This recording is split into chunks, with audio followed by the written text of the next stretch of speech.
நிறைவு செய்வோம். வீர வணக்கம். எம் மொழி காக்க, எம் இனம் காக்க, எம் மண் காக்க, எம் மானம் காக்க, இன்னுயிர் இந்த மாவீரர்கள் அனைவருக்கும் வீர வணக்கம், வீர வணக்கம், வீர வணக்கம், வீர வணக்கம். உறுதிமொழி. மொழியாகி எம் மூச்சாகி முடிசூடும் எம் தமிழ் மீது உறுதி. வழிகாட்டி எம்மை உருவாக்கும் தமிழர் வரலாற்றின் மீது உறுதி.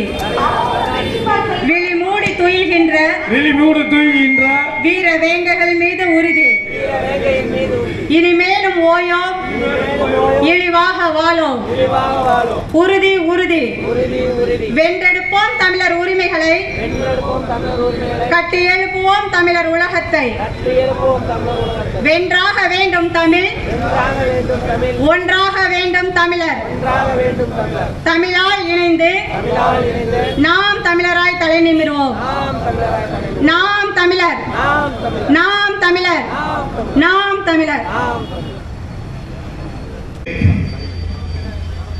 முன்னெப்போதும் இல்லாத ஒரு வித்தியாசமான நாடாளுமன்ற தேர்தலை நம் தமிழ்நாடு சந்தித்துக் கொண்டிருக்கிறது.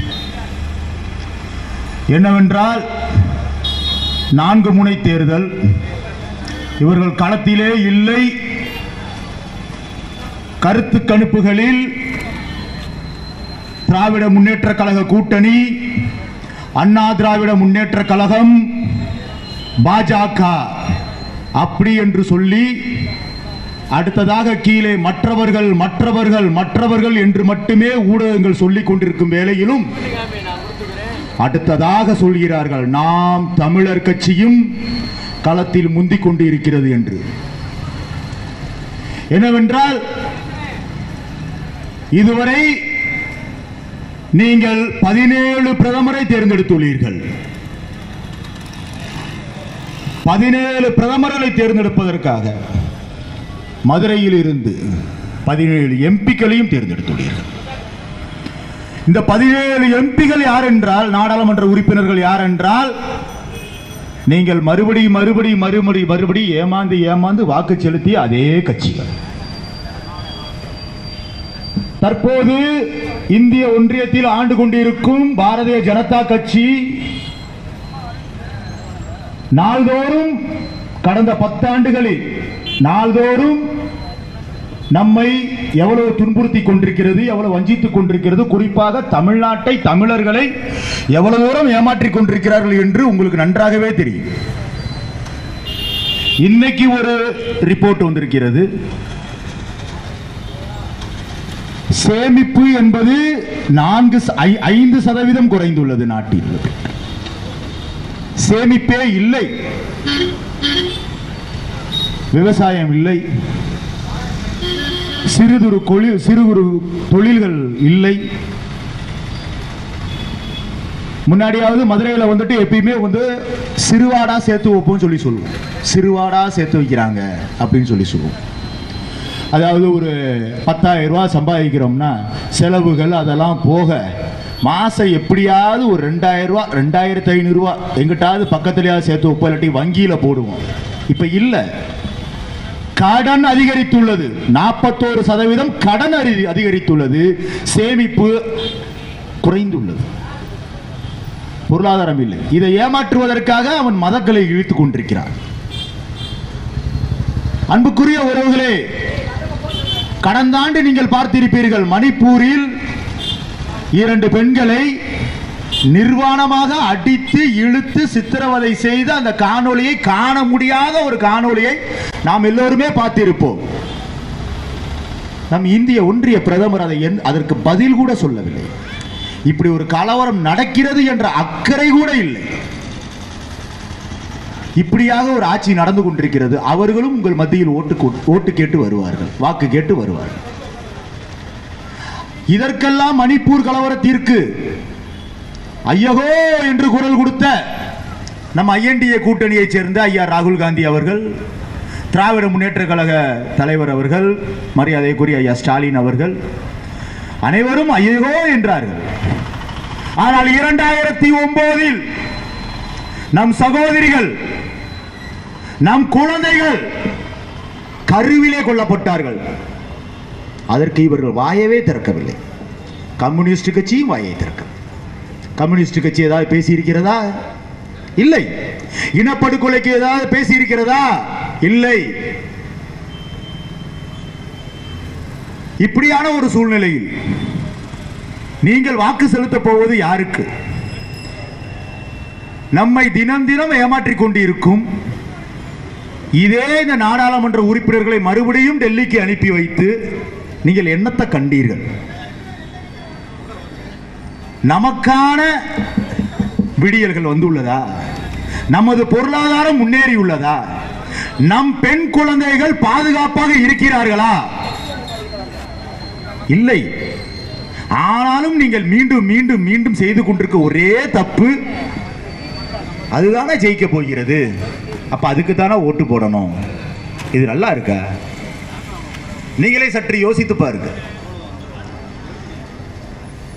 கேரளாவிலே பினராயி விஜயன் கூறுகிறார், பாஜகவை எதிர்ப்பதற்காகத்தான் INDA கூட்டணியை ஆரம்பித்துள்ளோம் என்று சொன்ன காங்கிரஸ் ராகுல் காந்தி அவர்கள் ஏன் ஒரு பாரதிய ஜனதா கட்சி வேட்பாளரை எதிர்த்து நிற்காமல் ஏன் ஒரு கம்யூனிஸ்ட் கட்சி வேட்பாளரை எதிர்த்து நிற்கிறார் என்று இப்பவே அங்க அவங்களுக்கு சொல்ல சண்டை வந்துருச்சு. இன்னும் இவங்க இத்தனை பேர் கூட்டணிலாம் சேர்ந்து ஆட்சி அமைச்சு நம்ம கேட்கறதுக்கு நிறைவேற்றி என்னைக்கு எப்ப முடியும்? சரி, 2019 இதே கூட்டணி, இதே திராவிட முன்னேற்ற கழக தலைமையில் உள்ள கூட்டணி அவர்கள் சொன்னது, எங்களை பெரும்பான்மையாக அனுப்பி வையுங்கள் டெல்லிக்கு, மாநில உரிமைகளை நாங்கள் பெற்றுத் தருவோம், அதை செய்வோம், இதை செய்வோம். ஒண்ணுமே செய்யல. ஏதாவது ஒண்ணு செஞ்சிருப்பாங்களா? ஏதாவது ஒண்ணு நீங்களே சொல்லுங்க, நான் உங்ககிட்டயே கேட்கிறேன். ஒண்ணுமே கிடையாது. இப்பையும் அதையே கூறுகிறார்கள், எங்களை மீண்டும் அனுப்பி வையுங்கள், நாங்கள் அதையெல்லாம் பெற்றுத் தருவோம். நீ ஏமாந்துகிட்டே இருப்பீங்கன்னு அவங்களுக்கு தெரிஞ்சு போச்சு. இதே INDA கூட்டணிக்கு ஒரு சின்ன ஒரு உதாரணம் சொல்கிறேன். நடப்பு ஐயா சு வெங்கடேசன் அவர்களால் அதே கட்சியை சேர்ந்த கேரள முதலமைச்சர் கம்யூனிஸ்ட் பார்ட்டியிடம் முல்லை பெரியார் அணையை 152 அடி நீர்மட்டம் உயர்த்தி தாருங்கள் என்று சொல்ல முடியுமா? கேட்க முடியுமா? கேட்டு பெற்று தர முடியுமா?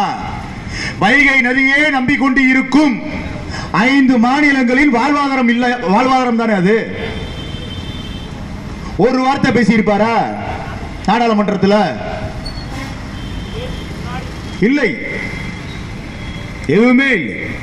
அதனால்தான் துணிச்சலோடு மேலூர்ல அவங்க வெக்கமான சூடு சொரணம் இருக்கு போல, அவங்க வந்த வேட்பாளரை பிடிச்சி வச்சுட்டு கேட்கிறாங்க, அண்ணே நீங்க 2019க்கு நீங்க வந்தீங்க, எங்க ஊருக்கு பாலம் கட்டி தரேன்னு சொன்னீங்க, இந்த தண்ணி தொட்டி கட்டி தரேன்னு சொன்னீங்க, ரோடு போட்டு தரேன்னு சொன்னீங்க, அதுக்கப்புறம் இப்பதானே வரீங்க. கம்யூனிஸ்ட் கட்சி வேட்பாளர் சு வெங்கடேசனை முந்தா நாள் ஞாயிற்றுக்கிழமை மேலூர் வெள்ளலூர் என்ற கிராமத்தில் நிற்க வைத்து கேட்கிறார்கள், பதில் இல்லை. இது ஏதோ தினமலரை வந்து படிச்சுட்டு வந்து சொல்றான், அதுல பார்த்துட்டு அது எதுலயும் இல்லைங்க. இன்னைக்கு வந்த தமிழ் ஹிந்துல இருக்கு, இன்னைக்கு வந்த தமிழ் இந்துல இருக்கு. நாடாளுமன்ற வேட்பாளர் சு வெங்கடேசனை மக்கள் பிடித்து வைத்து விட்டனர் என்ற தலைப்பில் வந்துள்ளது.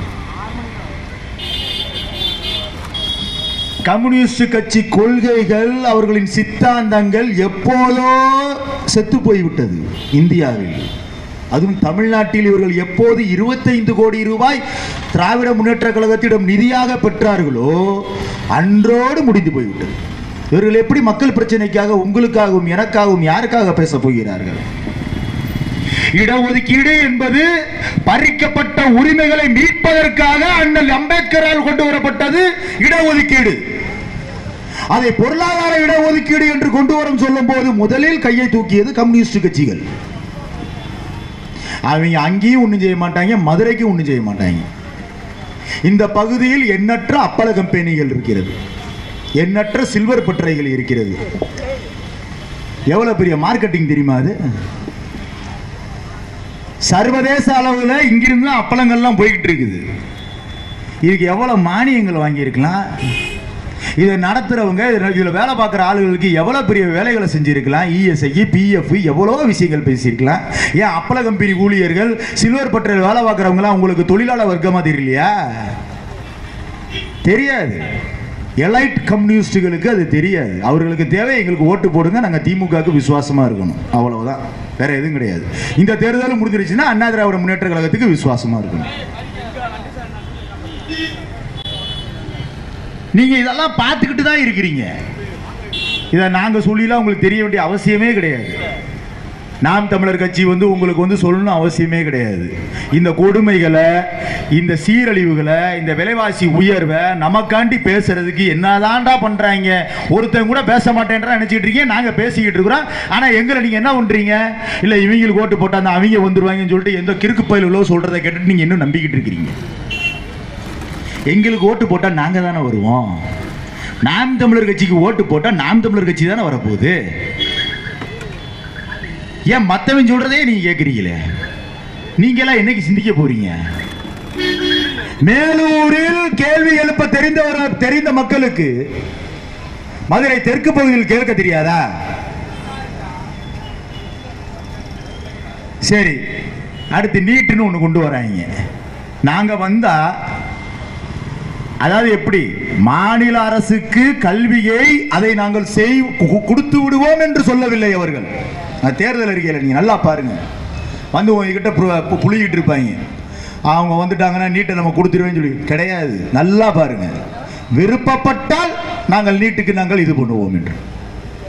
என்னைக்கு ஒட்டுமொத்த இந்திய ஒன்றியத்தில் இருக்கக்கூடிய மாநிலங்களுக்கு கல்வி அவர்கள் அந்த மாநில உரிமை என்று வருகிறதோ அன்னைக்கு தான் நம்ம பிள்ளைகளோட எதிர்காலம் நல்லா இருக்கும். கர்நாடகாவில் ஒரு பாடத்திட்டம், ஆந்திராவில் ஒரு பாடத்திட்டம், தெலுங்கானாவில் ஒரு பாடத்திட்டம், டெல்லியில் ஒரு பாடத்திட்டம், உத்தரப்பிரதேசத்தில் ஒரு பாடத்திட்டம், தமிழ்நாட்டில் ஒரு பாடத்திட்டம். ஆனால் நீட்டு மட்டும் பொதுவாக எல்லாத்துக்கும் ஒன்று. இதுக்கு கையெழுத்து போட்டது யாரு? இதை கொண்டு வந்தது யாரு? திராவிட முன்னேற்ற கழகம், காங்கிரஸ். அதில் இத்தனை பேர் செத்து போயிருக்கிறாங்க. செத்து போனதுக்கு அப்புறம் வந்துக்கிட்டு இப்போ இவங்களுக்கு ஞானோதயம் வந்திருக்கு. நீங்களும் அவங்க செய்வாங்க நம்பிக்கிட்டு இருக்கிறீங்க.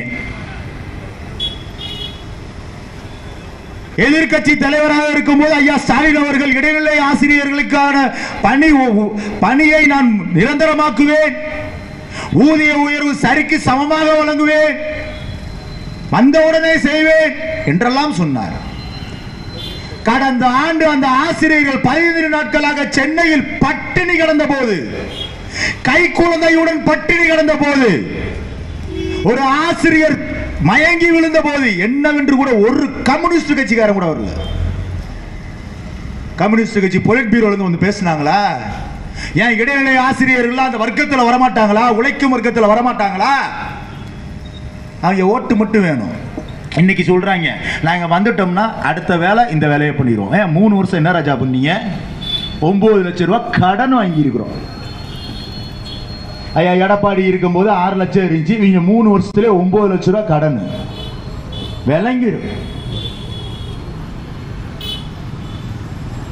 எந்த முன்னேற்றமும் இல்லாமல் இருக்கிறோம். 3-4 பேத்துக்கு காங்கிரஸ், பிஜேபி, ஏடிஎம்கே, டிஎம்கே அது ஒரு பெருமையா நினைச்சுக்கிட்டு இருக்கிறீங்க. நீங்க அந்த குளோரிஃபைல இருந்து தயவு செய்து வெளியில வாங்க. உனக்கு வேலை பார்க்காதவனுக்கு நீ எதுக்கு உதவி பண்ற? உன் பேச்சை எவன் கேட்பானோ அவனுக்கு தானே நீ வாக்கு போடணும். அவன் வந்து கேட்கறதே எப்படி? உங்கள் வீட்டு பிள்ளையாக, உங்களின் வேலைக்காரனாக அப்படிதான் வந்து கேட்கிறான். நீ அதன் ஏமாத்திக்கிட்டு இருக்கிற, உங்க பிள்ளைகளையும் ஏமாத்திக்கிட்டு இருக்கிறீங்க. விழிப்பாயிருங்க.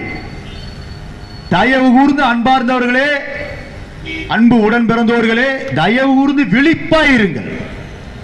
இன்னும் நீங்க ஏமாந்துகிட்டு இருக்கிறதுக்கு ஒன்னும் சொல்றதுக்கு இல்ல. ஏன்னா நம்ம கிட்ட எதுவுமே இல்ல. நல்ல கல்வி இல்ல, வேலை வாய்ப்பு இல்ல, பொருளாதாரம் நலிந்து போய் இருக்கிறது. அதான் சொன்னனே, கடன் வாங்கும் பஸ் கடன் வாங்குவது 50% மேல போயிருக்குது. சேமிப்பு இல்ல. இன்னும் அடுத்த 5 ஆண்டுகளில் உங்களுக்கே தெரியும் எப்படி நம்ம பிள்ளைகளை படிக்க வைக்க போறன்ற ஒரு இதே இல்லாம இருக்கிறீங்க. இது மாறணும். இதுக்காக பேசணும்னா யார் பேசணும்? இது குறித்து சு வெங்கடேசன் அவர்கள் நாடாளுமன்றத்தில் ஏதாவது ஒன்று சும்மா ரீல்ஸ் போட்டுக்கிட்டு இருக்கிறாங்க. ட்விட்டர்ல, இன்ஸ்டால பிளாஸ்ட் பிளாஸ்ட் சூவே பிளாஸ்ட். என்ன பிளாஸ்ட்? என்ன பிளாஸ்ட்? கேரளாவில் முல்லை பெரியாறில் 152 அடி உயர்த்த சொல்லுங்கள் என்று பிளாஸ்ட். எது இருக்கா? 2000 ஆண்டு 3500 ஆண்டு பழமையான இந்த மதுரை மாநகரில் கிருதுமால் நதி என்று அப்ப அழுக்கற்று அழுக்கோடு நாத்தத்தோடு வந்து கொண்டிருக்கிறது. அதை மாற்றுவதற்கு பிளாஸ்ட் பேசினாரா? ஒண்ணுமே இல்ல, ஒண்ணுமே இல்ல ராஜா. ஒரு வார்த்தை கூட பேசல. தயவு செய்து புரிந்து கொள்ளுங்கள்.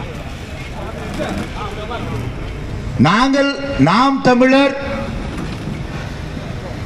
அடிப்படை அரசியல் மாற்றம் என்ற கொள்கை, அதுதான் நோக்கத்தோடு நாங்கள் இங்க வந்திருக்கிறோம். சரி, நீங்க கேட்கலாம், சரிப்பா இத்தனை பேர் வந்து சொன்னாங்க செய்யல, நீங்க வந்து புதுசா என்னத்தை செய்ய போறீங்க? கொடுத்து பாரு. பெஸ்ட் எக்ஸாம்பிள் சொல்லட்டுமா? மதுரையிலே நடந்தது சொல்லுமா? அதிகாரமே எங்களிடம் கிடையாது. மதுரை பெரியார் பேருந்து நிலையத்திலிருந்து ரயில் நிலையம் செல்வதற்கு நடுவில் விக்டோரியா எட்வர்ட் மன்றம் என்ற ஒன்று உள்ளது. உங்களுக்கு எல்லாம் தெரியும்ல? தெரியுமா தெரியாதா? ஏதாவது சொல்லுங்க. தெரியும். அந்த விக்டோரியா எட்வர்ட் மன்றம் 20 ஆண்டுகளாக சமூக விரோதிகளிடம் இருந்தது. மொத்தம் 300 இருந்து 350 கோடி ரூபாய் சொத்து மதிப்பு, 24 வாடகைதாரர்கள், மாசம் 6 இருந்து 6.5 லட்சம் ரூபாய் மாத வருமானம். அதை ஒரு குறிப்பிட்ட ஒரு 10-12 பேர் ஆட்டையை போட்டுட்டு இருந்தாங்க. அந்த வருமானம் வந்து பிரைவேட் ப்ராப்பர்ட்டி கிடையாது.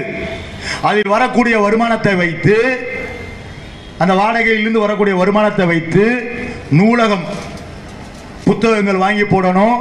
மதுரையில் உள்ள நலிந்த பிள்ளைகளுக்கு நல்ல கல்வி கொடுப்பதற்காக ஏற்படுத்தப்பட்ட ஒரு அமைப்பு. 20 வருஷமா ஒரு கும்பல், ஒரு 10-12 பேர், அவங்களுக்குள்ள அவங்களே பிரசிடென்ட், அவங்களே செக்ரட்டரி, அவங்களே வைஸ் பிரசிடென்ட், இப்படி இருந்துகிட்டு ஆட்டையை போட்டுட்டு இருந்தாங்க. அதை மீட்பதற்காக விக்டோரியா எட்வர்ட் மன்ற மீட்பு குழு என்று 2017 ஒன்று தொடங்கப்பட்டது. இப்படி நடந்துகிட்டு இருக்குதுன்னு அதை தொடங்கியவர் மீது கேஸ போட்டு உள்ள தூக்கி வச்சிட்டாங்க. 14 நாள் ரிமாண்ட்.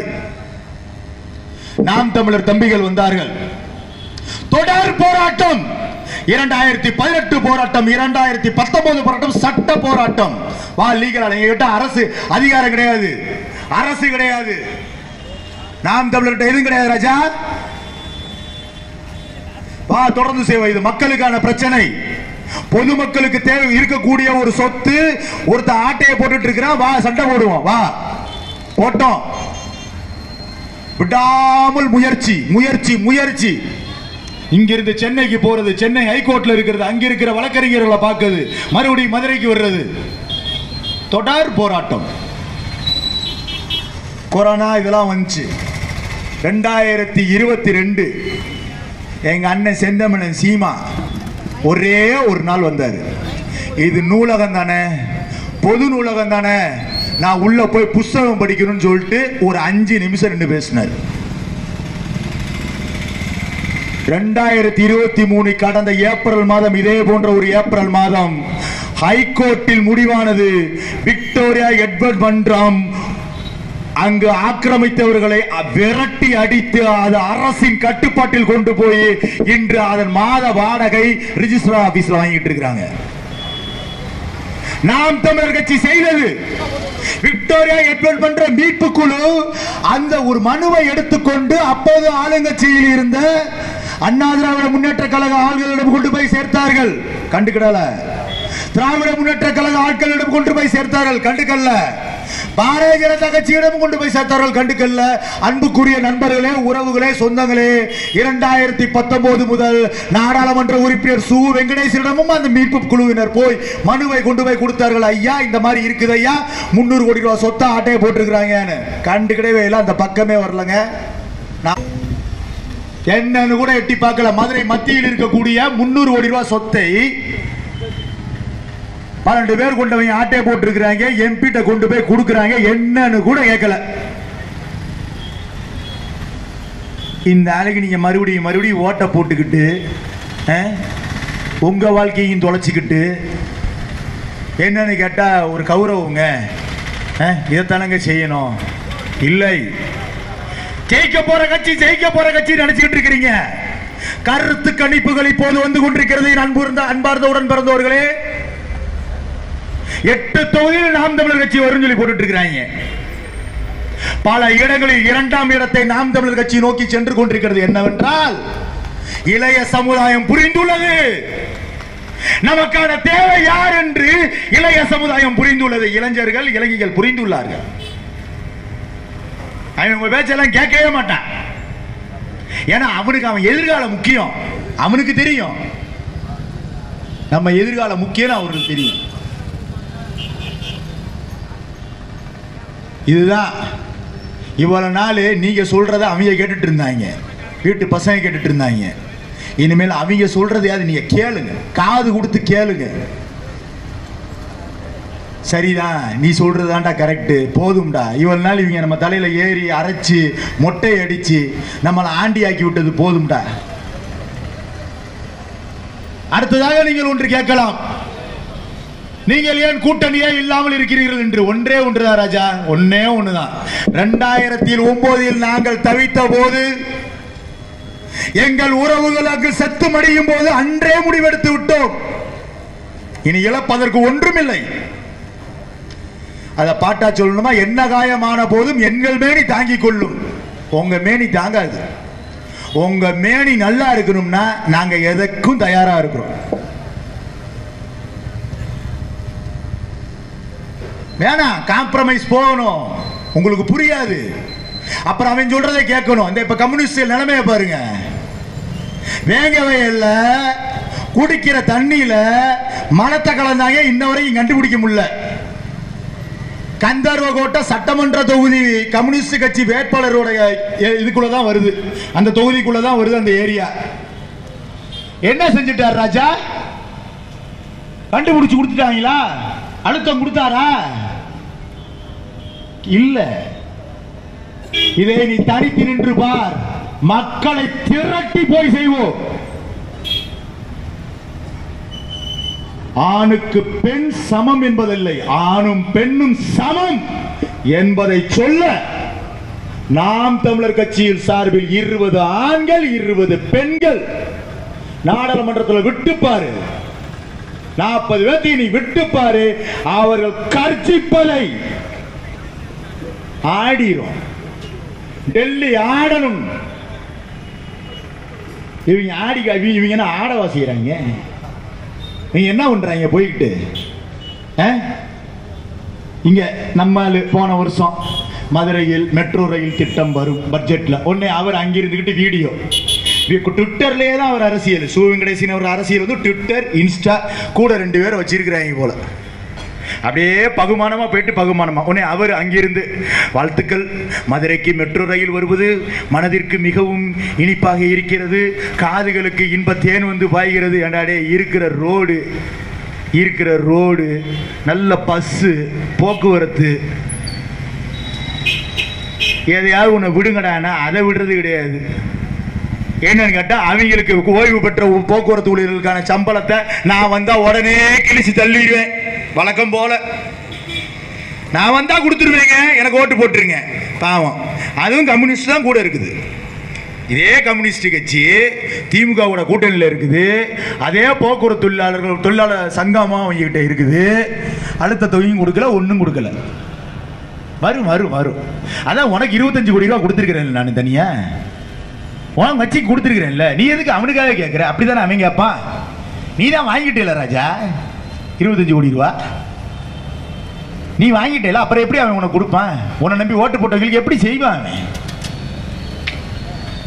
நீங்க சும்மா இன்னும் இதே நம்பிக்கிட்டு வச்சுக்கிட்டு அவங்க வந்தா நம்ம வாழ்க்கை அப்படி இருக்கும் இப்படி இருக்கும். எனக்கு புரியல. ஒரு மனுஷன் ஒரு தடவை தப்பு பண்ணலாம், 2 தடவை தப்பு பண்ணலாம். இம்புட் ஆயா நீங்க ஏமாறுவீங்க? அதை மாற்றணும். மாற்றம் என்ற சொல்லை தவிர மற்றவை அனைத்தும் மாறும் என்றான் காரல் மார்க்ஸ். அது மாறணும். அதுக்கு நீங்க செய்ய வேண்டியது மைக்கு சின்னத்தில் வாக்கு செலுத்தணும். நீங்க விட்டு பாருங்க. எந்த அதிகாரத்திலும் இல்லாமலே எங்களால் 300 கோடி ரூபாய் சொத்தை மீட்டு அதை அரசுக்கு கொடுக்க முடிகிறது. ஏன் இதெல்லாம் செய்ய மாட்டோமா? அதிகாரம் வந்தா செய்ய முடியாதா? உங்கள் பிள்ளைகளிடம் நீங்கள் கேட்டு பாருங்கள், அவர்கள் சொல்வார்கள். ஜெயிக்கிற கட்சிக்கு தான் நான் ஓட்டு போடுவேன் பிடிவாதம் இருந்தீங்க, ஒண்ணுமே பண்ண முடியாது. மதுரையின் தலையெழுத்து இவ்வளவுதான் சொல்லிட்டு போயிட்டே இருக்க வேண்டியது. எவ்வளவோ விடயங்கள் இருக்கிறது மதுரை மாற்றுவதற்கு. கிருதுமால் நதியை மாற்ற வேண்டிய பொறுப்பு நமக்கு இருக்கிறது. நம்ம அடுத்த தலைமுறையினர் அதை பார்க்க வேணாமா? எல்லாம் கட்டி கொண்டு வந்துட்டான். இருக்கிற கம்மா கோலம் குட்டை அத்தனையும் முடிச்சாச்சு. அதை விட்டுட்டு நான் காப்பாற்ற போறேன் 3500 கீழடி நாகரிகத்தை நான் தான் கொண்டு வந்தேன். அதுவும் ஒரு பொய். அதுக்காக பாடுபட்ட மனுஷன் அமர்நாத்.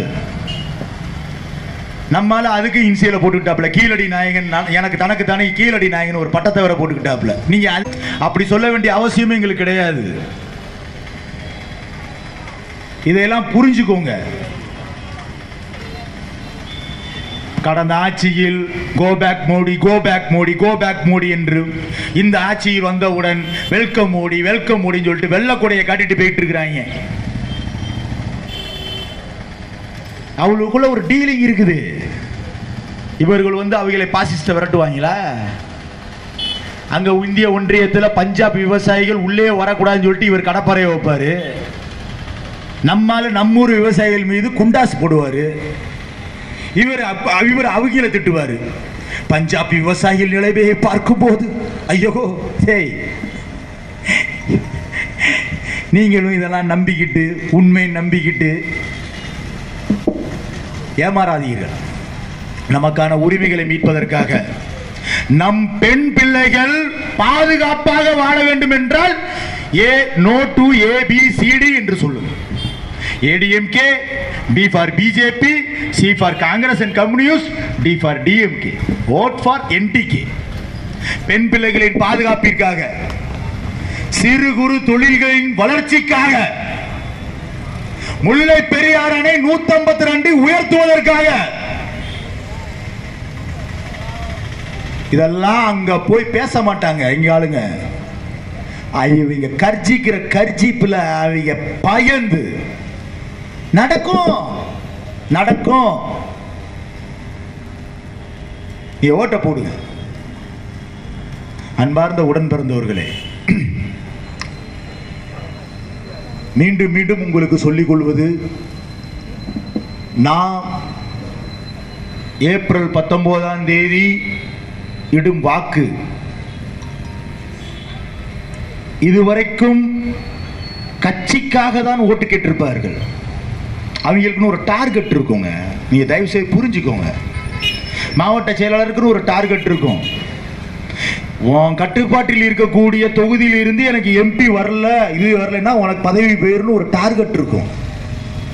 MLAக்களுக்குன்னு ஒரு டார்கெட் இருக்கும். மந்திரிகளுக்குன்னு ஒரு டார்கெட் இருக்கும். அதுக்கு தான் அவங்க பசப்பு வார்த்தையா பேசுவாங்க. நீங்க நல்லா பாருங்க. இப்போ உங்ககிட்ட பேசுறது 2009லயும் பேசியிருப்பாங்க. அதை நம்பாதீங்க.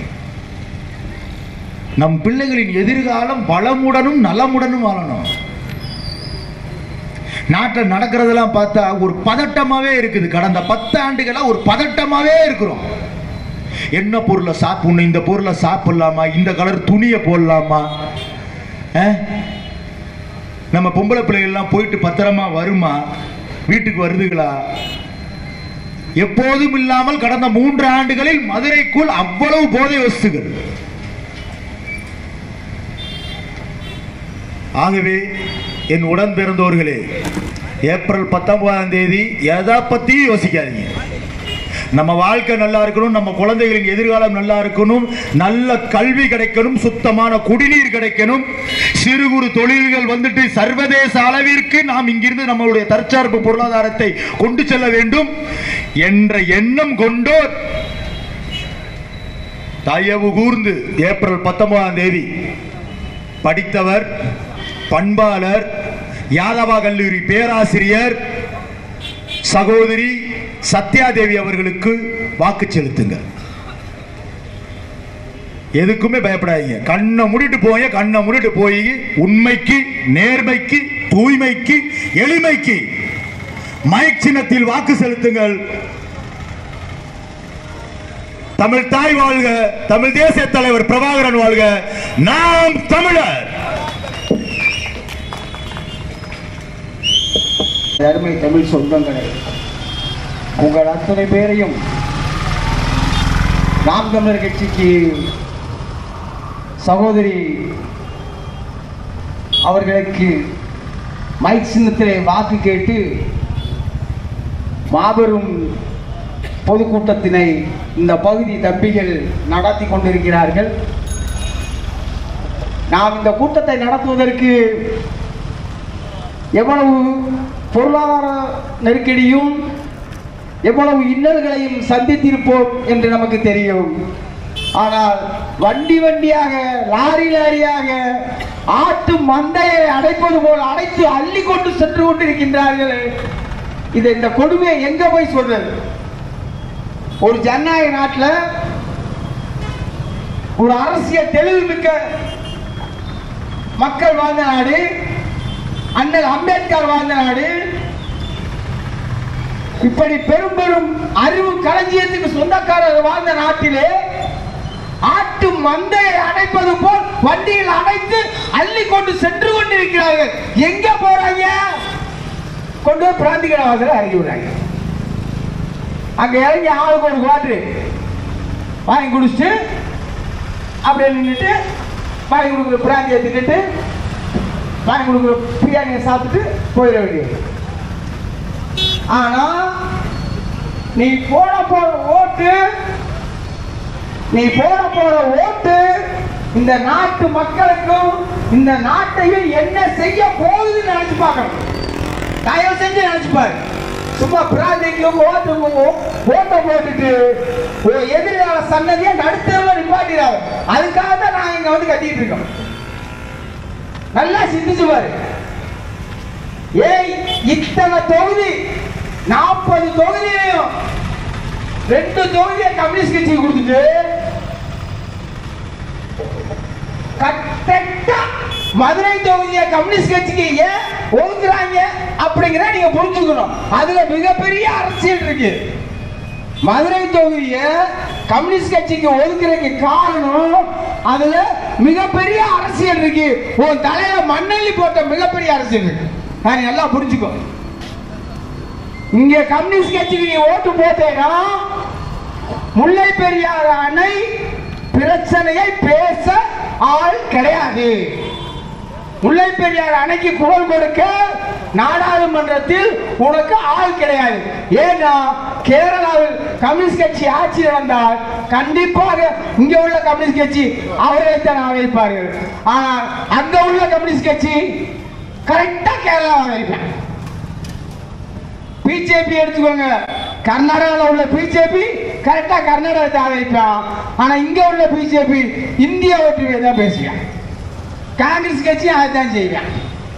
ஆனா கம்யூனிஸ்ட் கட்சியை பார்க்கும்போது பெரிய சிரிப்பா இருக்கும். அவங்க ஆசான் மார்க்ஸ் அவங்க சொன்னதை நாங்க தெளிவா சொல்றேன். தேசிய சுயநிர்ணய போராட்டத்தை ஆதரிக்காத எவனும் கம்யூனிஸ்ட் ஆக முடியாது. மிக தெளிவா சொல்லியிருக்காரு. தேசிய சுயநிர்ணய போராட்டத்தை ஆதரிக்காத எவரும் ஒரு கம்யூனிஸ்டாவோ அல்லது ஒரு புரட்சியாளனாவோ இருக்க முடியாது, இருக்க தகுதியில்லைன்னு சொல்லியிருக்காரு. அத இவங்க தெளிவா மறுத்தப்பட்டோம். ஆனா இப்ப சொல்லிட்டாங்க அவர்கள் கம்யூனிஸ்டும் இல்ல மார்க்சியவாதியும் இல்லைங்க. தெளிவா சொல்லிட்டாங்க. காசுக்காகத்தான் வாழ்ந்திருக்காங்க. அத கடந்த தேர்தல் ஆணையத்தில் திமுக கொடுத்திருக்கு 25 கோடி இந்த கம்யூனிஸ்ட் கட்சிகளுக்கு நாங்க கொடுத்திருக்கோம் அப்படின்னு தெளிவாக கொடுத்துருக்கு. அன்பான உறவுகளே, எங்களுக்கு தெரியாத கம்யூனிஸ்ட் கட்சி உண்டியல் அடிச்சு தான் கட்சி நடத்திருக்கான். உண்டியல் 1 ரூபா 2 ரூபாயா சேர்த்துதான் கட்சி நடத்தினாங்க. இன்னைக்கு அப்படிலாம் இல்லை. அறிவாலயத்தில் கொண்டு போய் மொத்தமா உழைக்கும் வாடகை வச்சுட்டு ஒரு 25 கோடியை வாங்கி ஒரு 2 சீட்டு, இந்த 2 சீட்டை இவங்க கொடுத்துட்டு அவர் ஐயா ஸ்டாலின் அவர்கள் இந்தியாவை காப்பாற்ற போற வாண்டிருக்க.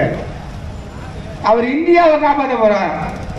தமிழ்நாட்டை 5 லட்சம் கோடி கடல்ல விட்டுட்டு போன அண்ணாதிமுக இவங்க இன்னைக்கு அதை தாண்டி 5 லட்சம் கோடி ஆக்கி விட்டாங்க 2 வருஷத்துல. அவங்க தாலிக்கு தங்கம் கொடுத்தாங்க, இவங்க தாலியாருக்கு சாராயம் வைக்கிறாங்க. நல்லா பாருங்க, அந்த திட்டத்தை ஒழிச்சு விட்டாங்க. மாசம் 1000 ரூபாய் திட்டம் மகளிருக்கு, அதுக்கு தொலைக்காட்சியில் சொல்றாங்க அந்த 1000 ரூபாய் வாங்கி நான் 4000 ரூபாய் வட்டி கொடுத்துருக்கேன். 1000 ரூபாய் வாங்கி 4000 ரூபாய் வட்டி கொடுத்துருக்காங்க. என்னன்னா பொய், தொலைக்காட்சியை தொட்டுட்டா இவங்க பொய் பொருள் பொய்யாது. இது அதை விட அந்த அண்ணாமலை அங்க கர்நாடகத்தில் இருக்கும்போது தமிழர்னாலே எனக்கு பிடிக்காதுன்னு, தமிழர்கள் எனக்கு ஆகாதுன்னு, இங்க வந்து நான் தமிழங்கிறார். இப்போ இதுல இருந்து தமிழர்களை எந்த அளவுக்கு இழிச்சவாத்தனமா நினைக்கிறா பாருங்க. ஒவ்வொருத்தரும் நல்லா சிந்திச்சு பாருங்க. நாம 2009 நம்ம ரத்த சொந்தங்களை அழிக்கும் போது ஐயோ என் இனம் அழியுது, என் மக்கள் கொல்றாங்க, அவங்களுக்கு மருத்துவத்துவத்துக்காக நாங்க ரத்தத்தை அனுப்பி வச்சோம். அந்த ரத்தத்தை போலீஸ் அதிகாரிகளை வச்சு காலில் போட்டு மிதிச்சது இந்த திமுக தான். அதனாலதான் நாங்க கட்சி தொடங்கும் போது குருதிகொட பாசனம் தொடங்கணும். எங்க குருதிகொட பாசனம் தான் இந்தியாவிலும் சரி தமிழ்நாட்டிலும் சரி ரத்தம் கொடுத்ததுல முதலிடம் புரிஞ்சுக்க. தமிழ்நாட்டில் எவனுக்கு என்ன நடந்தாச்சு ஆஸ்பத்திரிக்கு போறாங்க, அவங்க ரத்தம் ஏற்றணும். என்ன சொல்ற ரத்தம் இல்லைங்க, டாக்டர் அங்க உள்ள மருத்துவர் சொல்றாங்க உனக்கு நாம் தமிழ் கட்சிக்காரன் தெரியுமா? யாராவது நாம் தமிழ் கட்சிக்காரன் தெரிஞ்சா அவங்க போன் பண்ணு. ஒரு போன் ஒரே ஒரு போன், ஒரு பையன், அது யாருன்னே தெரியாது. அந்த அடிபட்டவனுக்கும் அந்த பையனுக்கும் இவனுக்கு எந்த சம்பந்தமும் இருக்காது. இவனே எரிபொருள் சொந்தமா போட்டு ஆஸ்பத்திரிக்கு போயிருக்கான்.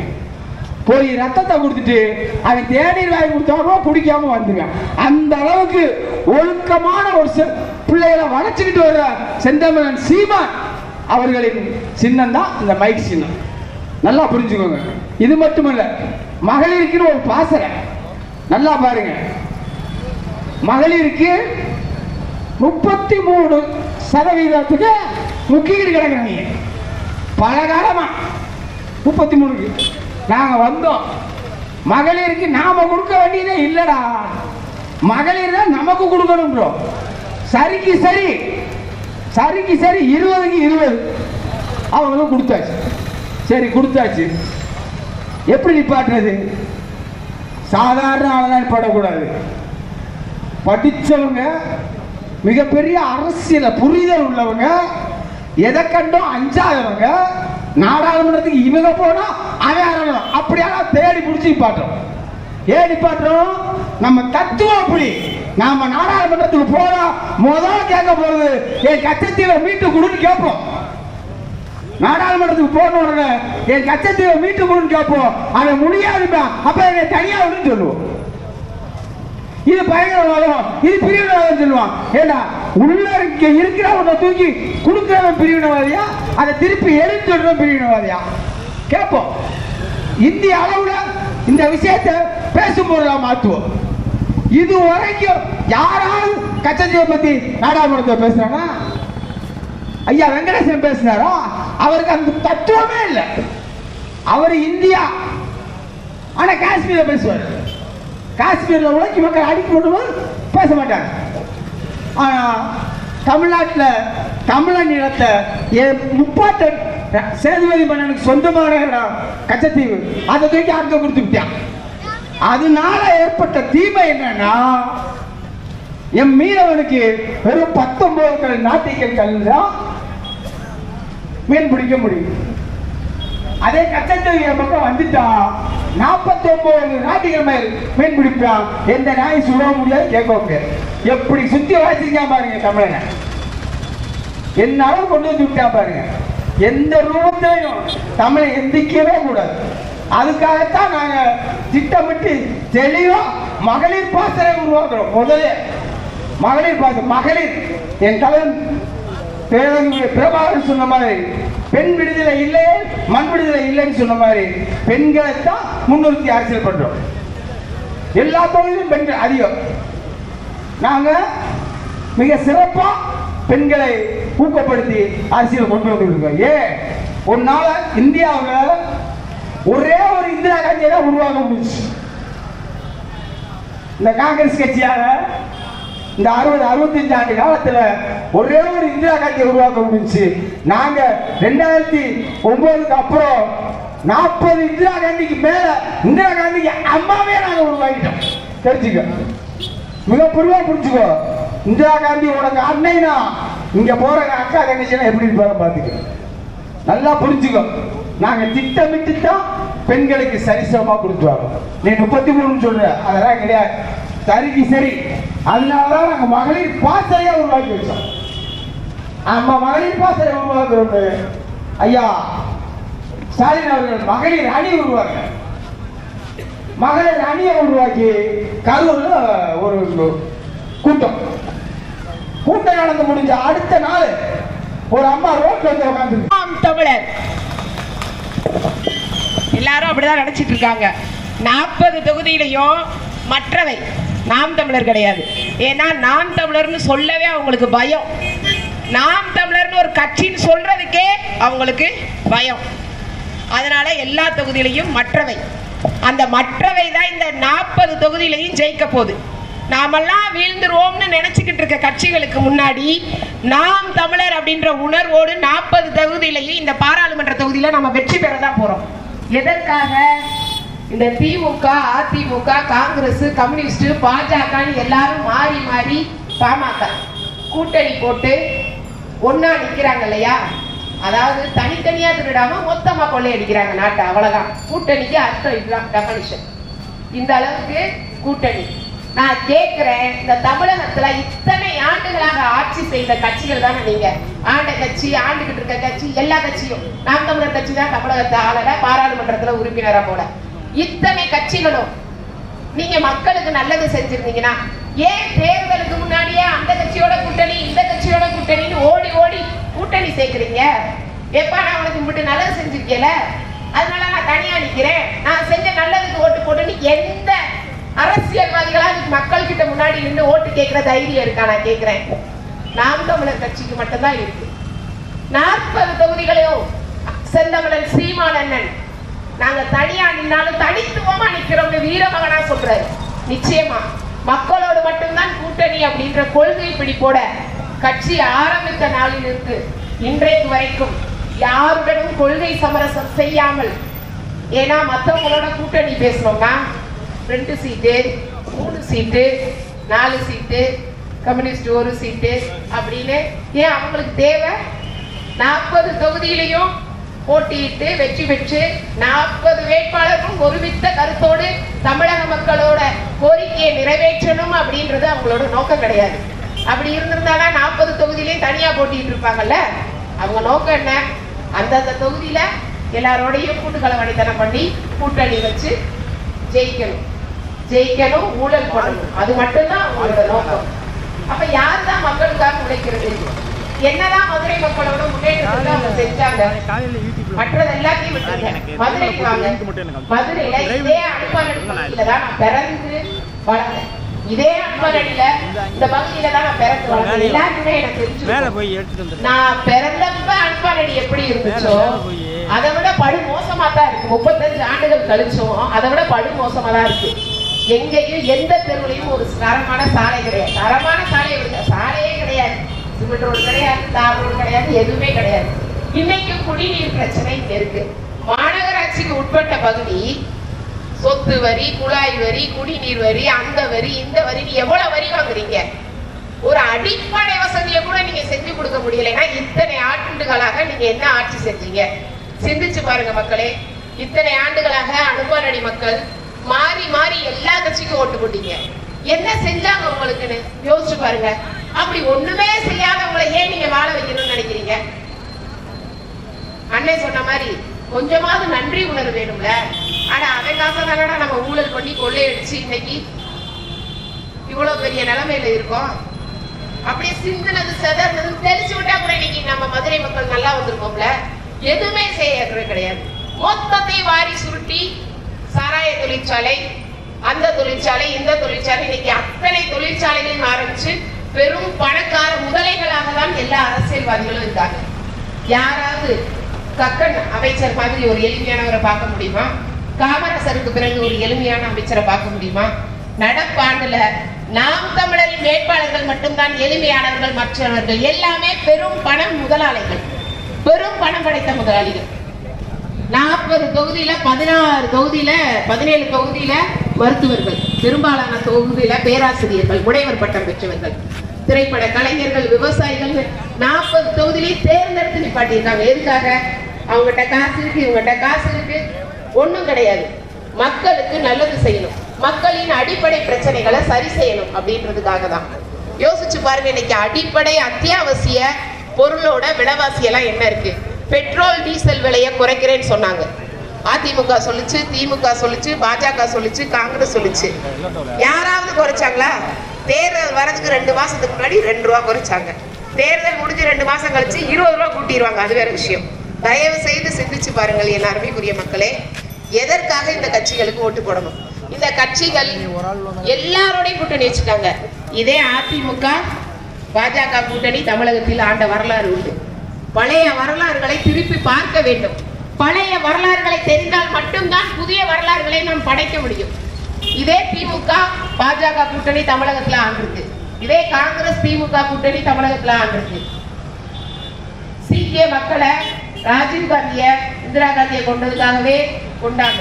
போபால் விஷவாயுல அந்த மக்களுக்கான சரியான நிவாரணத்தை கொண்டு போக தெரியல. இந்த காங்கிரஸ் கட்சி செய்யாத அநியாயம் அக்கிரமம் எதுவுமே கிடையாது. காங்கிரஸ் கட்சியும் அதிமுக கட்சியும் கூட்டணியில இருக்கும் போதுதான் இந்த கல்வி அப்படின்றது மாநில பட்டியலில் இருந்து பொதுப்பட்டியலுக்கு போகுது.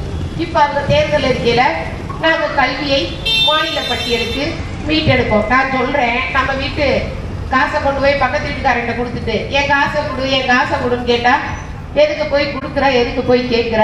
எல்லா உரிமைகளையும் நம்ம கிட்டே வச்சிருக்கலாம்ல. மாநில பட்டியல்ல கொடுத்தது யாரு? எல்லா பிள்ளைகளும் அரசு பள்ளியில தான் படிக்கணும், எல்லோருக்கும் இலவச தரமான கல்வியை கொடுக்கணும் அப்படின்றதா செந்தமிழன் சீமானவனோட தேர்தல் அறிக்கையில இருக்கு. இலவச மருத்துவம், இலவச குடிநீர், இலவச கல்வி அனைத்திலும் தரம் அப்படின்னு சொல்றாரு சீமானவன். இது சாத்தியமா? நிச்சயம் சாத்தியம்தான். இந்தியா முழுவதும் ஒரே தரமான பாடத்திட்டத்தை கொண்டு வாங்க. என் பிள்ளைகள் படிக்க மாட்டேனே சொல்லலையே. என் பிள்ளைகள் பாடத்திட்டத்திலேயே வைக்காத நீட்டை போய் எழுதுனா எப்படி எழுதுவியான்? 1ஆவதுல இருந்து 12ஆவது வரைக்கும் அவளுக்கு சிலபஸ்ல நீ இதைதான் பரீட்சையா நீட் எழுத போற, ஜெய் எழுத போறன்னு ஒரு சிலபஸே வைக்கல. அதுலயும் படிப்புல கூட என்ன ஒரு பாகுபாடு? எல்லாத்துலயுமே பாகுபாடு. கல்வி, மருத்துவம், உணவு, உடைன்னு அனைத்திலும் பாகுபாடு. காசு இருந்தவனா ஒரு படிப்பு, காசு இல்லாதவனா ஒரு படிப்பு. இந்தியா முழுவதுக்கும் தானே நீட் தேர்வு. அப்ப இந்தியா முழுவதுக்கும் ஒரே தரமான ஒரே பாடத்திட்டத்தை கொண்ட கல்வியை இந்த அரசியல்வாதிகளையே கொண்டு வர மாட்டாங்க. காசு இல்லாத வீட்டு பிள்ளைங்கன்னா எப்படா இடிஞ்சு விழுந்து இருக்கக்கூடிய அரசு பள்ளி எப்ப வேணாலும் இடிஞ்சு விடலாம். அங்க பணி செய்யற பணியாளர்களுக்கோ ஆசிரியர் பெருமக்களுக்கோ தலைமை ஆசிரியருக்கோ எப்படா நம்ம தலையில என்ன விடுன்ற பயம் தான். அவனோட அதிக பயம் மாணவர்களுக்கு. பெற்றோர்கள் கிட்ட காசு கிடையாது. பரவாயில்ல, இதுல இருக்கிறதுல படிப்பாடு. ஆசிரியர்கள் பயன்படுத்தி எத்தனையோ பள்ளிகள்ல மாணவர்களை பள்ளி கட்டிடத்திற்குள் உட்கார வைக்காம என்ன நம்ம எந்த காலத்துல இருக்கோம்? இந்தியா சுதந்திரம் அடைகிறதுக்கு முன்னாடி மரத்தடியில உட்காந்து படிச்சுட்டு இருந்தோம்.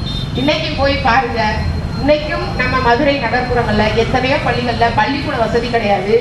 ஓட்டு பள்ளிக்கூடம், இந்த ஓடு எப்ப வேணாலும் இருந்து விழுந்து மரத்துக்கடியில உட்காந்து கட்டிட வசதியே இல்லாம அப்படியே என் பிள்ளைகள் சரி அரசு பள்ளியில படிக்கணும்னா போதுமான ஆசிரியர் பணி நியமனம் இருக்கா இந்த ஆட்சியில?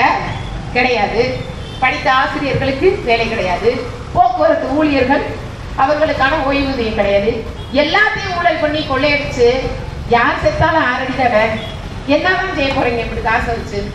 நான் கேட்கிறேன், தஞ்சை பெரிய கோயில் கட்டி எத்தனை ஆண்டுகள் ஆச்சு? மதுரை மீனாட்சி அம்மன் கோயில் கட்டி எத்தனை ஆண்டுகள் ஆச்சு? திருமலை நாயக்கர் மகால் கட்டி எத்தனை நாட்டுகள் ஆயிடுச்சு? ஏன் அதுல எல்லாம் ஒரு விரிசல் விழுக மாட்டுது? ஏன் அதெல்லாம் இடிஞ்சே விழுக மாட்டுது?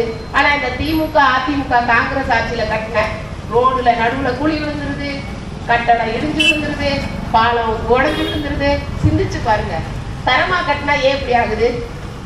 எந்த விதமான கட்டுமான வளர்ச்சியும் அந்த அளவுக்கு ஒரு இதுவும் இல்லாத காலத்துல கட்டிட கட்டிடங்களே இன்னைக்கும் உலக அளவுல தமிழரின் பெருமையை தாங்கி நிற்குது. நாங்க தான் தமிழ்நாட்டையே தாங்கி பிடிக்கிறோம்னு சொல்ற கட்சிகள் எல்லாமே கட்டுற ரோடு கூட ஒரு நாள் மழைக்கு தாங்க மாட்டேங்குது. இன்னைக்கு மதுரை மாநகராட்சி பகுதிகளில் கழிவுநீர் தேங்காத ஏதாவது ஒரு தெருக்களை நம்ம பார்க்க முடியுமா? பாதாள சாக்கடை அனைத்து பகுதிகளிலும் இருக்கா? அப்படியே பாதாள சாக்கடை இருந்தாலும் அது மூடி இருக்கா? திறந்த நிலையில தான் இருக்கு. அதுல 1000 குப்பை கிடக்கு, அதுல 1000 கொசு தேங்குது, அதுல சிக்கன் குனியா வருது, டெங்கு வருது. இதுல இந்த கட்சிக்காரர்கள்லாம் கொசுவை ஒழிக்க தவறிட்டாங்க.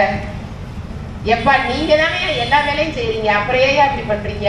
அதிமுக ஆட்சியில இருந்தா திமுக கொசு மருந்து அடிக்கல, கொசு மருந்து அடிச்சு இவங்களெல்லாம் நம்ம கொள்ளணும். தயவு செய்து சிந்திச்சு பாருங்கள் மக்களே, தயவு செய்து சிந்திச்சு பாருங்க. நீங்க கொசு மருந்தே அடிக்க வேணாம்ப்பா, பாதாள சாக்கடையை மூடுங்க, கொசுவே வராது. எல்லாத்துலயும் ஊடுங்க, முடியல எனக்கு. என் வீட்டு பிள்ளைகள் நல்ல தரமான கட்டிட வசதி உள்ள ஒரு பள்ளியில இலவசமா படிக்கணும். அதுதான் அதிகபட்சமான நம்மளோட கோரிக்கை. வேற என்ன? எல்லாரும் என்னோட வங்கி கணக்குல 50,000 போடுங்க, 1 லட்சம் போடுங்க, நான் எல்லாரும் நிக்கிறோம். எதற்காக நாம் தமிழர் கட்சியோட நிர்வாகிகள் எல்லாம் ஒவ்வொரு களத்திலையும் நின்று போராடுறாங்க? எதற்காக போராடுறாங்க?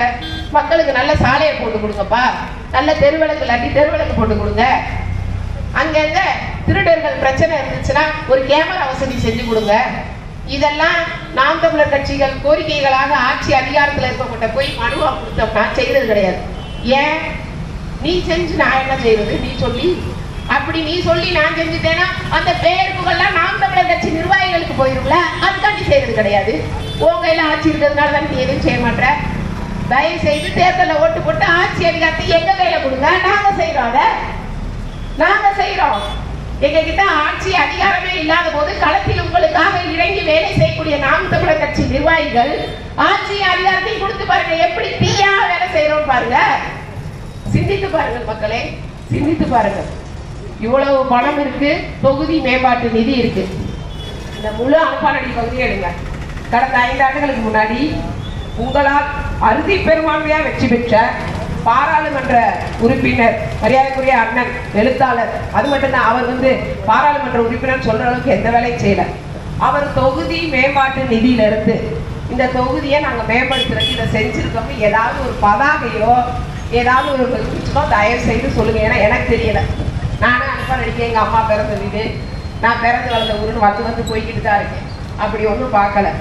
மதுரையில எந்த பகுதியிலுமே தொகுதி மேம்பாட்டு நிதியை செலவு பண்ணலைன்னா அப்ப ஒன்றிய அரசு கொடுத்த தொகுதி மேம்பாட்டு நிதி எங்க?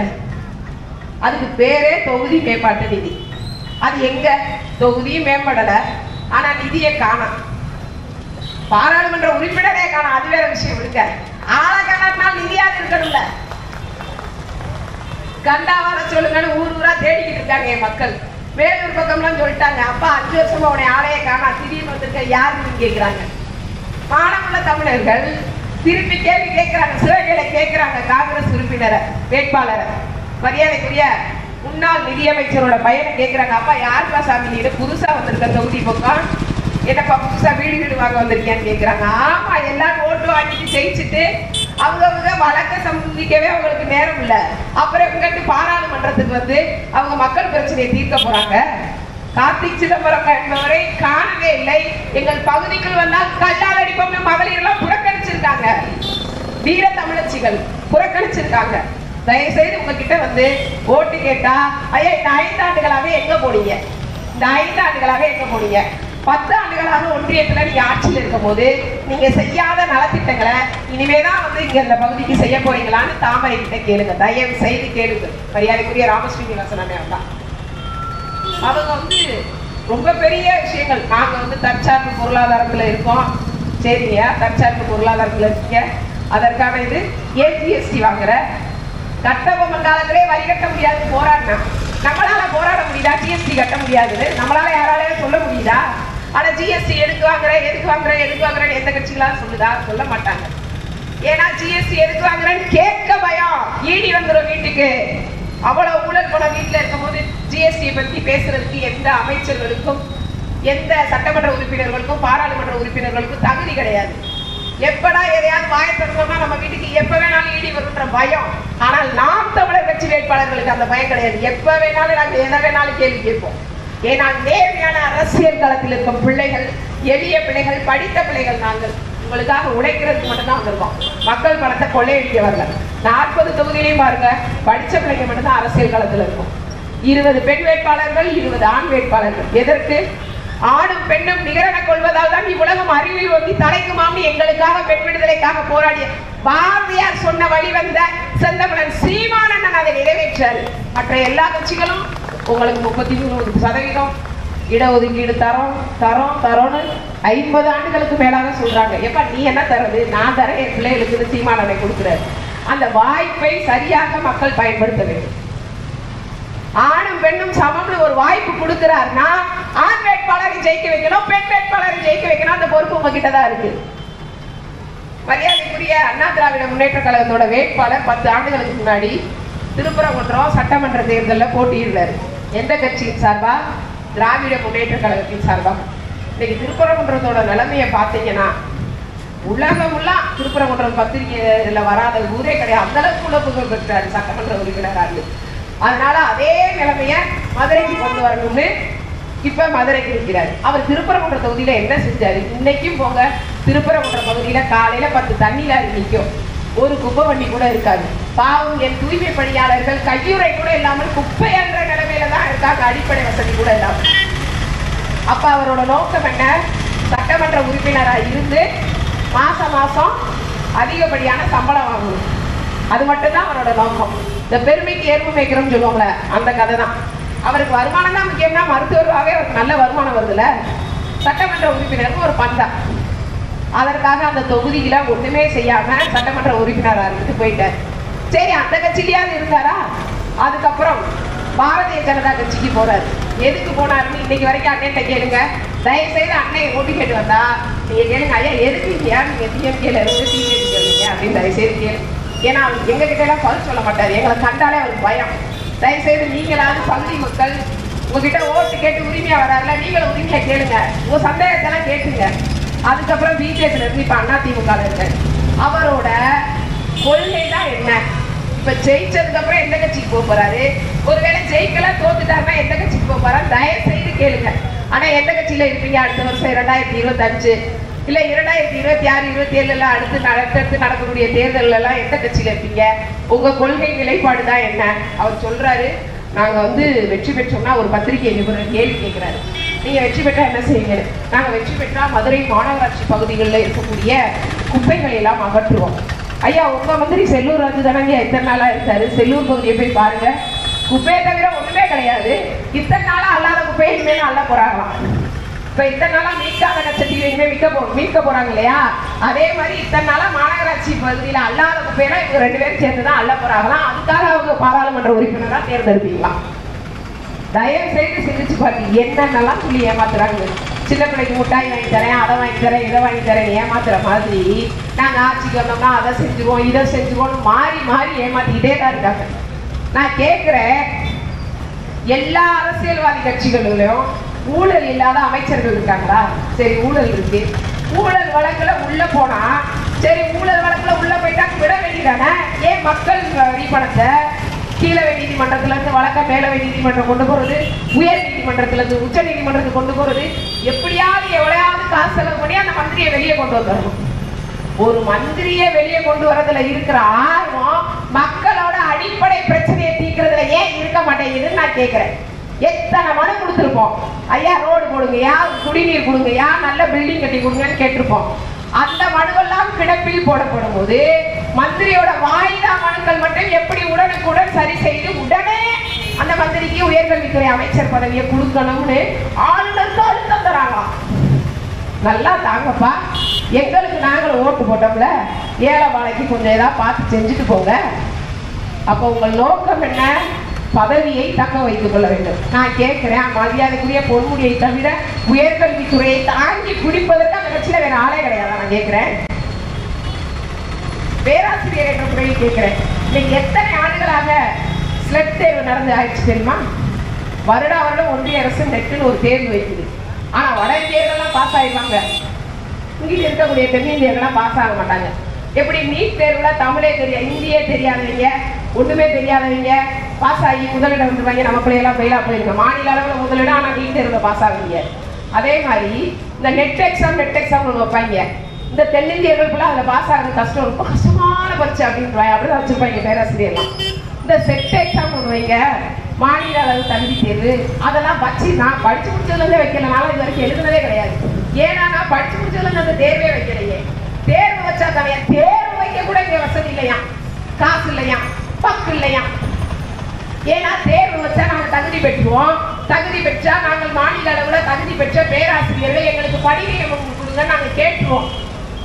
பணி நியமனம் போடுறதுக்கு இந்த அரசு கிட்ட காசு இல்ல. ஒரு வகுப்புல ஆட்டு மந்த மாதிரி 100 மாணவன் இருப்பான்.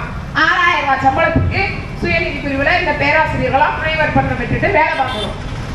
தயவு செய்து படிச்சா பொழைச்சுக்கலாம் தான் நம்ம எல்லாம் நினைக்கிறோம். படிச்சா கூட இந்த நாட்டில் பொழைக்க முடியாது. உண்மையா அதான் வயதில் இடத்துல நான் நினைக்கிறேன், என்கிட்ட படிக்கிற மாணவர்கள் படிச்சுட்டு 10,000 ரூபாய் சம்பளம் வாங்குறதுக்கு மாட்டுத்தாவணியில விடிய விடிய காய்கறி மார்க்கெட்ல மூலத்துக்கு கூட 1000 ரூபாய் தரான்றாங்க. அப்ப மாணவர்களை மாற்றி சிந்திக்க வைக்கிற அளவுக்கு உண்மைதான். என் வகுப்புல காலையில் டெய்லி வந்தோடனே எல்லாருக்கும் என்னடா நான் மூட்டத்துக்குன்னா 1000 ரூபாய் தராங்க, மாசம்லாம் வேலை பார்த்தா உங்களுக்கு எவ்வளவு சம்பளம்? அப்ப படிச்சவன படிக்காம இருந்தா எப்படி என் மாணவர்களை சிந்திக்க வைக்கிறது இந்த அரசியல் சமூகம்? தயவு செய்து யோசிச்சு பாருங்க. யாருக்காக பேசுறேன்? ஒவ்வொரு நாளும் மாணவர்களை சந்திக்கிறேன். பிள்ளைகள் எல்லாமே படிக்கிறத விட இந்த கொரோனா காலத்துல எத்தனை பிள்ளைகள் இடைநிற்றல் ஆயிடுச்சு தெரியுமா? கல்வியில எல்லாருக்கும் திருமணம் ஆகுது. ஏன்னா படிக்க வைக்கிறதுக்கு காசு இல்ல. சரியான அரசு கல்லூரிகள் மதுரையில எத்தனை இருக்கு யோசிச்சு பாருங்க. எல்லாம் சுயநிதி பிரிவு கல்லூரிகளா இருக்கு. அந்த சுயநிதி கல்லூரிகள்லையும் போதுமான அளவு பேராசிரியர் நியமனம் இல்ல. கல்வி கேள்விக்குறியா இருக்கு, அடிப்படை வசதி கேள்விக்குறியா இருக்கு. என்னத்தை தான் செய்ய போறீங்க? சரி தண்ணியை கொடுப்பா, தண்ணியை குடிச்சுட்டு குறைச்சிக்கிறோம் அப்படின்னா வையத்துல தண்ணி கிடையாது. ஊரே அப்படியே பிரம்மாண்டமா பேசுது, மதுரை குழுங்க சித்திர திருவிழா கொண்டாடுறோம். 10 லாரி தண்ணி இல்லாட்டி சித்திர திருவிழாவே கொண்டாட முடியாது. இன்னைக்கு அன்னைக்கு நாளே அந்த நிலைமை தான் இன்னைக்கு இருக்கும். 10 லாரி தண்ணி இல்லைன்னு வைக்கிறேன், ஆத்துல அளவு இறங்க முடியாது. அன்னைக்கு மட்டும் லாரி ஸ்ட்ரைக்னு சொல்லட்டுமே, ஆலமுறை எப்படி ஆத்துல இறங்குறாரு பார்க்கணும். வைகையாற்றுல தண்ணி கிடையாது. உபரி குடிநீர் இருக்கிற அளவுக்கு மாற்று திட்டங்கள் செந்தமிழன் சீமானங்களால் கொடுக்கப்பட்டிருக்கு.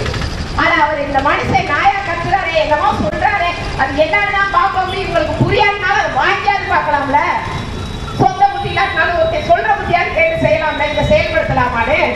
அனைவருக்கும் அரசு வேலை கொடுக்க முடியும் எங்களால் அப்படின்னு சொல்றாருல, அது என்னதான் அந்த திட்டத்துல இருந்து வாங்கி பார்க்கலாம்ல இந்த அரசியல்வாதிகள். கால்நடை வளர்ப்ப அரசு வேலை ஆக்குவோம்னு சொல்றாருல, வீட்டுக்கு மரம் வளர்ந்த சிறந்த குடிமகன் விருது கொடுக்குறோம். நம்ம ஊருக்கு கிராமத்துல எல்லாம் போய் பார்த்தீங்கன்னா, கிராமத்துல நகர்ப்புறத்துலையும் பார்த்தீங்கன்னா, ஒவ்வொரு மந்தையும் ஒவ்வொரு கிராமத்துல இருக்கக்கூடிய இதுலையும் கபடி கப்பா வாங்கி ஏன் உயரத்தோட உயரமா வச்சிருக்காங்க. என்ன புண்ணியம், என்ன அங்கீகாரம் கொடுக்குது இந்த அரசு கபடி விளையாடக்கூடிய இளைஞர்களையோ? ஐபிஎல் நடக்குதா, அதுக்கு உற்சாகமா கை கட்டிக்கிட்டு இருப்பாங்க இவங்கெல்லாம். ஆனா என் தமிழகத்தை சேர்ந்த பிள்ளைகள் கபடி விளையாட்டு விளையாடி வெற்றி பெற்ற கப்புக்கு ஒரு மரியாதை கிடையாது. அந்த சான்றிதழுக்கு அரசு வேலை உண்டா? விளையாட்டுத்துறையில இருக்கக்கூடிய மாணவர்களோட நிலைமை என்ன? காலை உணவு கூட இல்லாம வைராக்கியத்துல வாழ்ந்துகிட்டு இருக்காங்க தமிழர்கள் எல்லாம். வைராக்கியத்துல என்னத்தையாவது பண்ணி ஒரு ஸ்போர்ட்ஸ் கோட்டாலையாவது அரசு வேலைக்கு போயிருந்தோம்டா, என்னத்தையாவது பண்ணி படிச்சு வாழ்க்கையில நம்ம அப்பா அம்மாவை குடும்ப சொத்தெல்லாம் வச்சு படிக்க வச்சாங்களே, அவங்கள எப்படியாவது பண்ணிருக்கணும். எப்படி இந்தியாவில இருந்தா பொழைக்க முடியாது. பெரும்பாலான இந்திய இளைஞர்கள் எல்லாரும் வெளிநாட்டுக்கு போயிடுறாங்க. எல்லாரும் இப்படி வெளிநாட்டுக்கு போயிட்டா யாருங்க இந்த மண்ணை ஆள்றது? யோசிச்சு பாருங்கள் என் இளைஞர்களே. எல்லாரும் பாருங்க, யாரை கேட்டாலும் இப்ப அதுவே நமக்கு பெருமை ஆயிடுச்சு. என் பையன் அமெரிக்கால இருக்கான், மாசானா காசு போட்டுருக்கான், வாட்ஸ்அப்ல கரெக்டா போன் பண்ணிருக்கான், சாப்பிட்டியாமான்னு கேட்பியான். அதையே ரொம்ப பெருமையா பேச ஆரம்பிச்சிட்டோம். வாட்ஸ்அப்ல சாப்பிட்டியாமான்னு கேட்கறதுக்கு ரொம்ப பெருமை தான். அது கூட கேட்காம இன்னைக்கு எத்தனையோ பிள்ளைகள் ஓடிக்கொண்டிருக்கிறார்கள். ஏன் ஓடுனாத்தான் நம்ம சாப்பிட முடியும்? ஏன் உள்ளூர்ல இந்தியாவில் இல்லாத வளமா, மதுரையில் இல்லாத வளங்களா? வளங்களை சரியாக பயன்படுத்த திட்டமிடலே இல்லாத ஒரு அரசாங்கத்துக்கிட்ட நம்ம நாடு சிக்கி தவிச்சுக்கிட்டு இருக்கு. அதுல இருந்து மீட்டெடுக்கணும்னா நாம் தமிழர் கட்சியோட வாய்ச்சினத்துக்கு ஓட்டு கொடுங்க. சரியான முறையில நம்ம வளங்களை பயன்படுத்தணும். சரியான திட்டமிடுதலோட நல்ல படித்த இளைஞர்களிடம் அரசியலை கொடுத்து பாருங்கள். என்னென்ன திட்டம் எப்படி போடுறோம், எப்படி அனைத்து இளைஞர்களுக்கும் அரசு வேலை கொடுக்கிறோம், அரிசி பருப்பு மின்சார கட்டணம் எல்லா வரியையும் குறைக்கிறோம், அத்தியாவசிய பொருளுக்கான விலையை குறைக்கிறோம்ன்றத பாருங்க. போட்ட கட்சிக்கே ஓட்ட போட்டு போட்டு போட்டு போட்டு பழகிங்க. ஒரே ஒரு கதை சொல்றேன். ஒருத்தர் ஒரு கடற்கரை பகுதியில உட்காந்துருக்கான். அவன் எப்பவுமே வந்த உடனே கல்லை தூக்கி தூக்கி அந்த கடல்ல போட்டுக்கிட்டே இருக்கான். அப்ப அந்த வழியா ஒருத்தர் வந்தவர் சொன்னாரா, எப்ப இப்படி சும்மா போட்டுறாத, இதுக்குள்ள ஒரு வைரக்கல் கிடக்கு, இதுக்குள்ள ஒரு வைரக்கல் கிடக்கு, அதனால தயவு செய்து நீ பார்த்து பார்த்து போடுது. மண்ணில இருந்து அவன் ஒவ்வொரு நாளும் ஒவ்வொரு கல்லையும் எடுத்து எடுத்து பார்த்து பார்த்து போட்டுக்கிட்டே இருக்கான். நாளையோட அவனுக்கு வெறுப்பாய் போச்சு. என்னடா வைரக்கல்லை கிடைக்காது போல. அப்படிதான் நம்ம மக்கள்லாம் 50 ஆண்டுகளாக இந்த கட்சி வைரக்கல்லா இருந்துருமா, அந்த கட்சி வைரக்கல்லா இருந்துருமா, அப்படியே அவன் ஒவ்வொரு நாளும் பார்த்து பார்த்து போட்டு பழகிடுச்சு. சலிச்சு போயிட்டான். 50 வருஷம் வச்சு 50 வருஷம் கழிச்சு உண்மையிலே அவன் கையில வைரக்கல் கிடைச்சிச்சான். இந்த கூறுகட்ட துப்பாக்கி சாதா கல்லாம் தூக்கி போட்டுருச்சான். அப்படிதான் நாம் தமிழர் கட்சி வைரக்கல்லாம் அவன் கையில கிடைச்சிருக்கு. தயவு செய்து 50 ஆண்டுகளா நீ பழக்கப்பட்ட கல் தான் அப்படின்னு நினைச்சிடாம உன் கையில கிடைச்சது வைரக்கல் நினைச்சு சரியான முறையில வச்சுக்க. கையில பிரகாசமாயிவ, பணக்காரனாயிவ, ஜொலிச்சிடுவ, உலகளவே உன்னை திரும்பி பார்க்கிறோம். அதை தூக்கி நீ கடல்ல போட்டு மறுபடியும் நான் மொத்தத்தான் செய்வேன்னா மறுபடியும் 50 ஆண்டு காலம் இன்னொரு வைரங்களுக்காக நீ தோன்று. சிந்திச்சு பாருங்கள் என் மக்களே, தயவு செய்து சிந்திச்சு பாருங்கள். உங்கள் கையில் இருக்கும் வைரக்கல்லாய் 40 வேட்பாளர்கள் ஜொலித்துக் கொண்டிருக்கிறோம். 40 பேரையும் தேடி தேடி தேடி யார் களத்துல நிற்பாங்க, யார் எளிமையா இருப்பாங்க, யார் மக்களுக்காக குரல் கொடுப்பார்கள், யார் நாம் தமிழர் நிர்வாகிகளோடு இணைந்து வேலை செய்வார்கள் பார்த்து பார்த்து பார்த்து தேர்ந்தெடுத்தவங்களுக்கு தயவு செய்து மைக் சின்னத்துல ஓட்டு போட்டுருங்க. பொன்னான வாய்ப்பு. எத்தனையோ செய்ய மாட்டோம், போனதுல போயிட்டு போகுது. இனிமேலாவது முல்லை பெரியார் பேசாத இந்த கம்யூனிஸ்ட் கட்சிகளுக்கு ஓட்டு போடாது. ஒரு சொட்டு தண்ணி கூட தர முடியாதுன்னு இந்த காங்கிரஸோட கூட்டணி வச்சிருக்க காங்கிரஸுக்கும் திமுக கட்சிக்கும் ஓட்டு போடாது. எய்ம்ஸ் கட்டுவோம்னு ஒரு நம்பிக்கையை கொடுக்காத, எய்ம்ஸே கட்டாத கட்சிகளுக்கு ஓட்டு போடாது. நீட்டை ரத்து செய்வோம்னு ஏமாத்திக்கிட்டே இருக்காங்க இல்லையா பல ஆண்டுகளாக, அந்த கட்சிகளுக்கு ஓட்டு போடாது. விலைவாசி ஏற்றத்தை நாங்களும் கட்டுப்படுத்தி விடுவோம் போலி வாக்குறுதியை கொடுக்குறாங்கல்ல, ஓட்டு போடாது.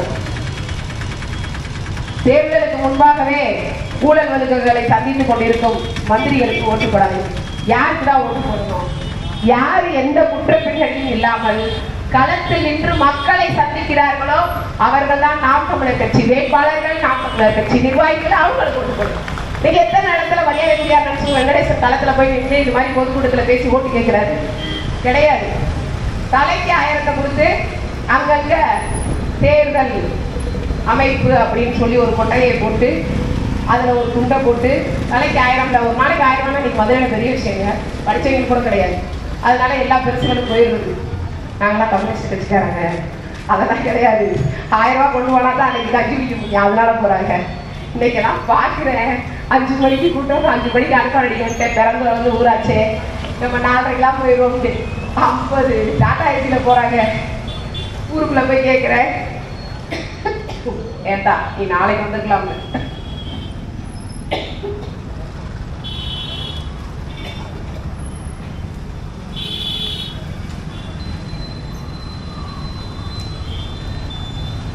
ஏதாயி 3 நாளா கழிச்சு நீ நம்ம ஊருக்கு வந்திருக்க, நாளைக்கு வந்துக்கலாம்ல.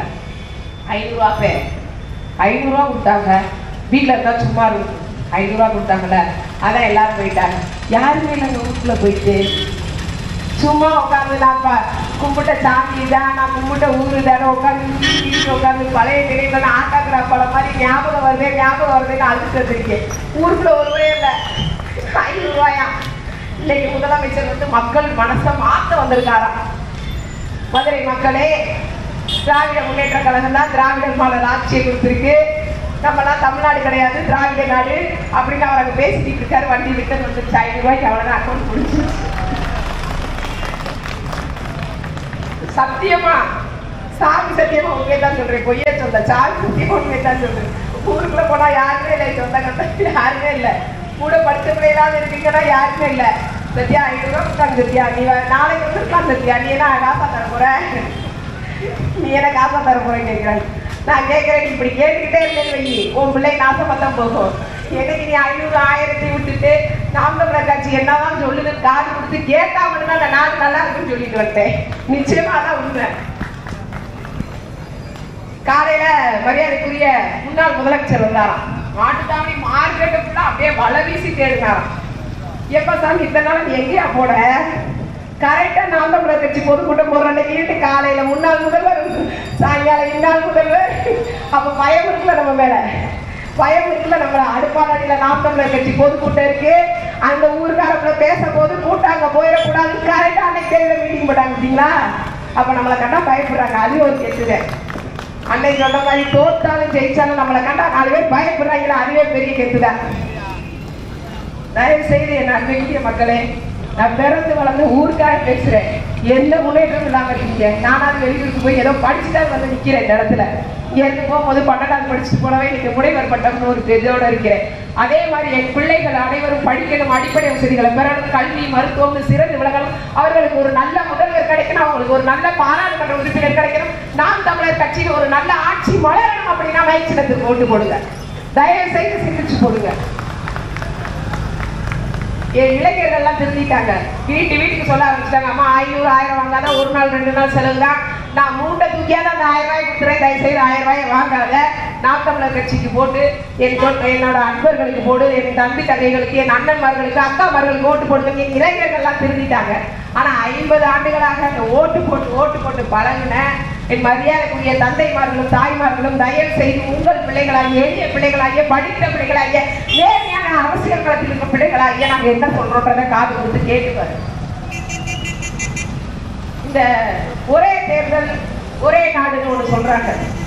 இந்த ஒரே தேர்தல் ஒரே நாடுன்னு சொல்றவங்க தமிழ்நாட்டில் மட்டும் 40 தொகுதி இருக்க ஊருக்கு ஒரு கட்ட தேர்தல், ஏப்ரல் 19ஆம் தேதி தேர்தல்.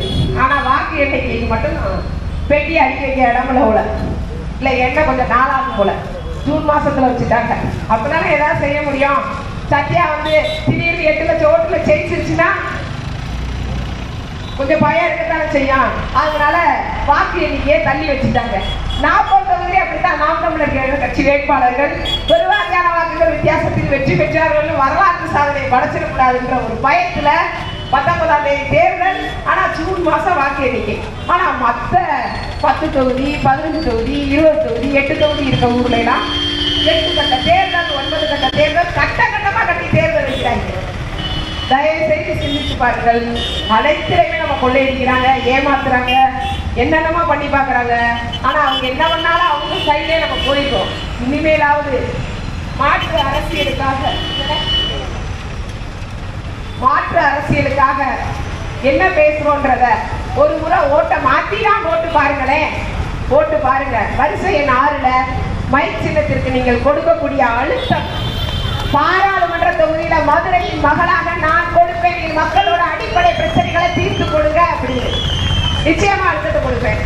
இதெல்லாம் செய்யல, இந்த பதவியை வாபஸ் வாங்குவோங்க. 40 தொகுதியில் இருக்கக்கூடிய நாம் தமிழர் வேட்பாளர்கள் நாங்கள் பதவிக்காக களத்தில் வரல, அண்ணனின் கொள்கைக்காக களத்தில் வந்தவர்கள். கொள்கைக்காக தான் இங்க இருக்குது. இங்க யாராவது 100 200 வாங்கிட்டு வந்தீங்களா? உங்க கூட்டம் சேர்ந்துச்சா? இது எல்லாம் செந்தமிழன் சீமானனுக்காக தானா சேர்த்த கூட்டம் என்பதை இந்த தமிழகம் உணரும் வகையில் இந்த தேர்தலில் நீங்கள் வெற்றி பெற வையுங்கள். உங்கள் பொன்னான வாக்குகளை நாம் தமிழர் கட்சிக்கு தாருங்கள். நல்லதொரு வாய்ப்பை, நல்லதொரு ஜனநாயகத்தை மீட்டெடுக்க வருகின்ற ஏப்ரல் 19ஆம் தேதி வரிசையின் 6 மைக் சின்னத்திற்கு உங்கள் வாக்குகளை தாருங்கள். நன்றி, வணக்கம். இலக்கு ஒன்றுதான், இனத்தின் விடுதலை. நாம் தமிழர், நாமே தமிழர்.